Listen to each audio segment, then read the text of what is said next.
आप सही भक्तों को राधे राधे। तो आज हम सही भक्तों के लिए इस वीडियो के माध्यम से, इस चैनल के माध्यम से पितृपक्ष श्राद्ध पक्ष में आपको क्या पूजा करनी है, किस तरह आप प्रयोग करें या किन नियमों का पालन करें जिससे आपके जीवन में आई सभी समस्याओं का समाधान हो सके। कई बार क्या होता है कि हमारे बार बार कार्यों में हानि होती रहती है, रुकावटें आती रहती है, धन हानि होती रहती है, हमारी शादी नहीं हो पाती, रिश्ता नहीं हो पाता, या वैवाहिक जीवन में तनाव रहता है, उच्चाटन रहती है, हमारे घर परिवार में कोई ना कोई बीमार रोगी बना रहता है, बार बार कार्यों में हानि होने की वजह से हम कर्जे में डूब जाते हैं, हमें संतान सुख नहीं मिल पाता, हमें बरकत नहीं हो पाती, लाभ नहीं हो पाता। तो इस प्रकार की जब समस्या हमारे जीवन में बार बार आती हैं तो हम किसी ब्राह्मण के पास जाते हैं, किसी ज्योतिषी के पास जाते हैं, अपनी कुंडली दिखाते हैं, अपनी हस्तरेखाएं दिखाते हैं, अपनी समस्याओं के बारे में जानकारी प्राप्त करते हैं। तो उनका यही जवाब होता है कि आपके ऊपर पितृदोष है। पितृदोष को दूर करने हेतु आप पितृ गायत्री जाप कराते हैं, नारायण बलि कराते हैं, पिंडदान कराते हैं, तर्पण कराते हैं, गंगा जी नहा के आते हैं, वस्त्र दान कराते हैं, ब्राह्मणों को भोजन कराते हैं, लेकिन फिर भी आपके घर से पितृदोष दूर नहीं होता। बार बार जब आपसे कोई पत्रा देखता है या आपकी कुंडली देखता है तो वही कहता है कि आपके पितृदोष है। फिर आपका केवल यही जवाब होता है कि हमने पितरों को कपड़े भी दिए, पितरों के जाप भी कराएं, पिंडदान भी करें, तर्पण भी करें, फिर भी हमारे घर से पितृदोष दूर नहीं हो रहा।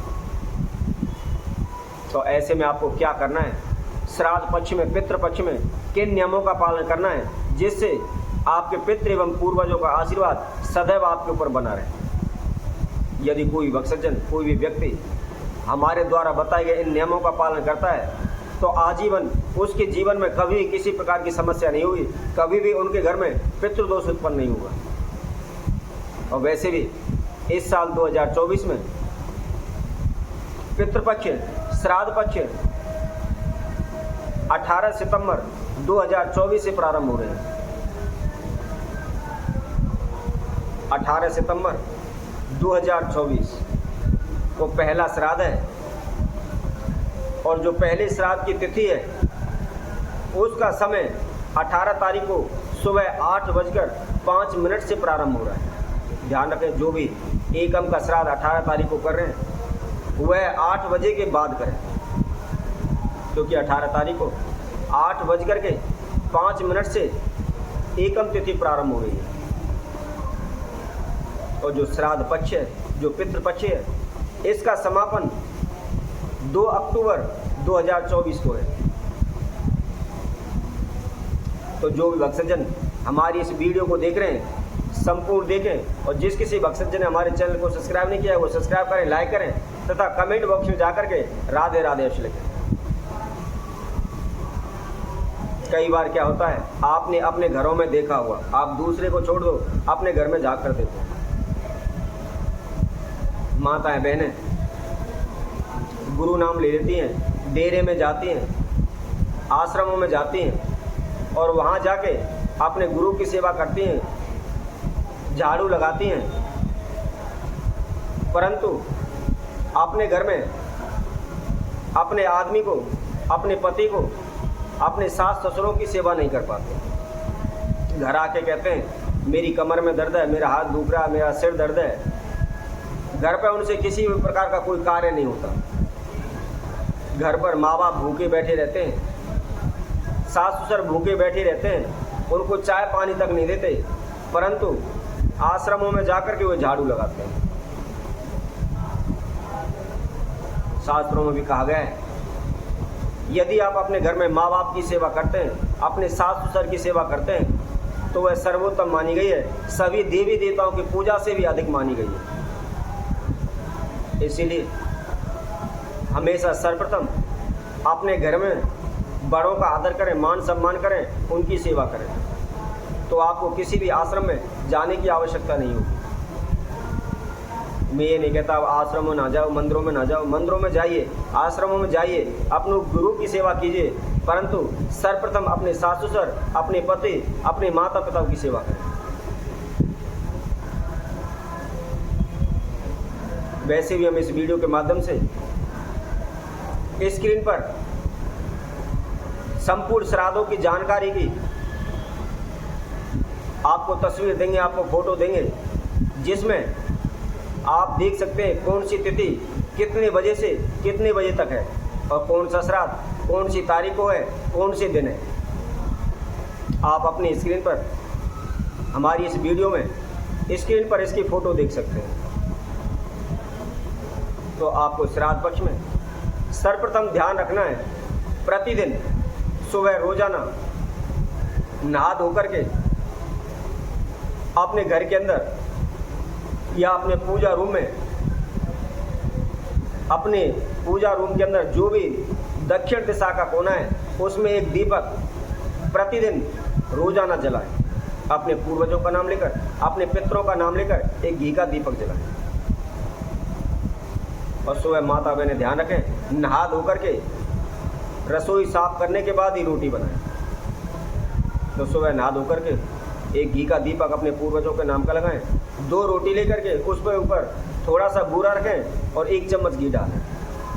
गोसे की आग बनाकर, उपले की आग बना करके उसमें से गायत्री मंत्र बोलते हुए 3 बार या 5 बार थोड़ा थोड़ा सा तोड़ करके उस पर अपने पूर्वजों का नाम लेकर के उस पर भोग लगाएं।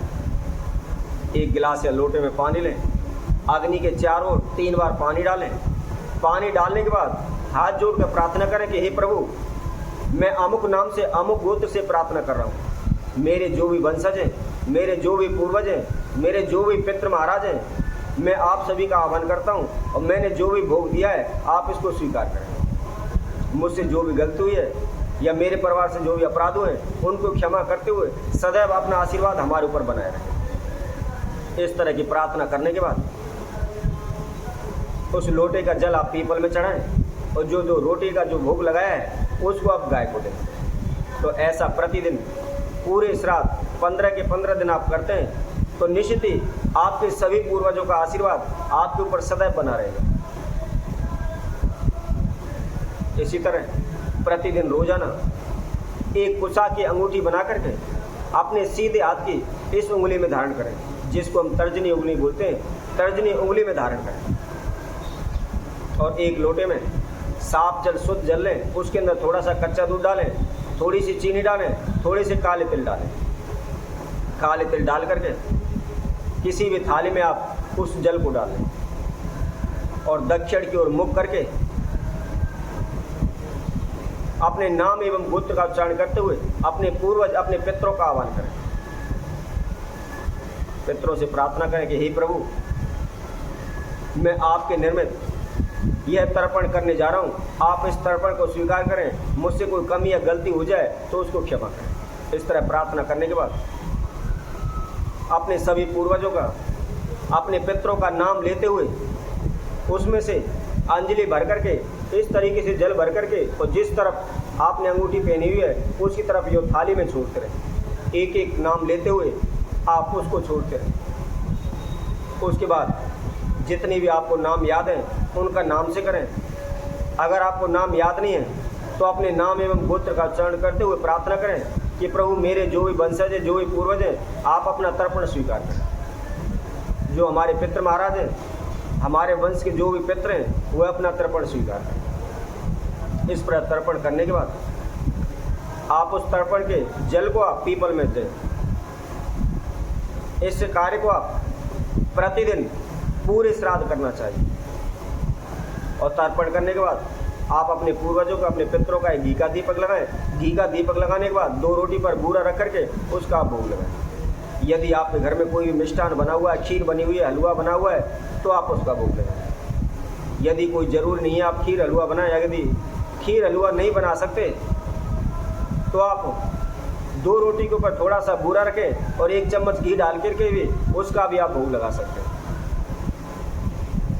पूरे श्राद्ध ध्यान रखें, ब्रह्मचर्य का पालन करें। तामसेन चीज़ों का किसी भी तरह से आपको प्रयोग नहीं करना और कोशिश करें पूरे पितृपक्ष में, श्राद्ध पक्ष में आपके मुख से किसी को अपशब्द ना निकले, गाली ना निकले, बुरे शब्द ना निकले। तो इस तरह जो भक्तजन इन नियमों का पालन श्राद्ध पक्ष में करता है तो कभी भी उनके पूर्वज, उनके पितृ उनसे नाराज नहीं होते, सदैव उनका आशीर्वाद उनके ऊपर बना रहता है। इसी से संबंधित, पितृपक्ष से संबंधित और पितरों के निमित्त क्या करना चाहिए ताकि उनका आशीर्वाद सदैव हमारे ऊपर बना रहे, और अधिक जानकारी हम आगे आने वाली वीडियो में आप सभी के समक्ष रखेंगे। तब तक के लिए सभी भक्तों को इस सुंदर ज्योतिष तरफ से सभी को राधे राधे।